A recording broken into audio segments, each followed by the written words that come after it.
King Lear is a tragedy of pride. It is a clear setting of human values against evil passions that can destroy life. We are made to think about the nature of humankind, that there are animal-like instincts in people which can wreck all our illusion that we live in a civilized world. King Lear has decided to give up the cares and business of government and is going to divide his kingdom among his 3 daughters according to their stated love for him. The first 2 daughters, Goneril and Regan, express a great deal of love for their father, and each one receives a third of the kingdom. But Cordelia feels unable to flatter him like her sisters. The father mistakes her frankness for coldness and lack of love for him, and so disinherits her. The King of France, nevertheless, marries Cordelia. Her part of the kingdom goes to her sisters, who soon reveal their cruel nature by refusing hospitality to their father's retinue of 100 knights first, and eventually turning the old man out of their castles. Broken-hearted by his daughter's ungratefulness, King Lear is now wandering on the heath in a storm. Only then does he realize his mistakes and his tragic pride.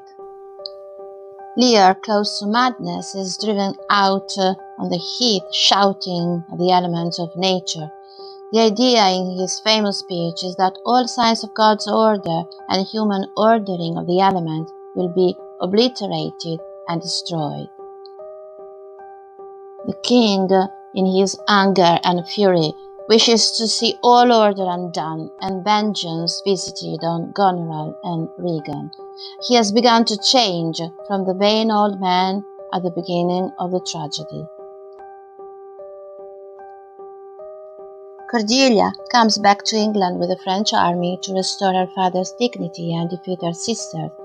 The old man is brought unconscious to her tent in the French camp after the terrible night, but after the reconciliation between Lear and Cordelia, the French army is defeated by the English army. King Lear and Cordelia are in prison. Cordelia is strangled and King Lear dies of a broken heart. Let's see how King Lear changes.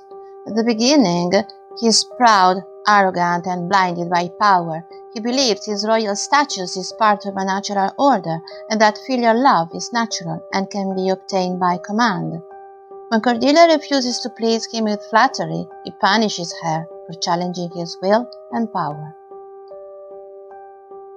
When he is desperate on the heath, Lear still shows some of his arrogance at first, when he issues commands to the elements of nature, but when he realizes that his orders are not being obeyed, he breaks down and acknowledges that he is no longer king, but only a poor old man.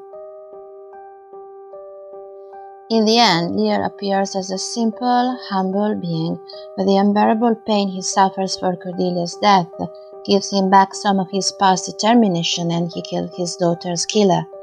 But the old man is now shattered. His heart will soon break.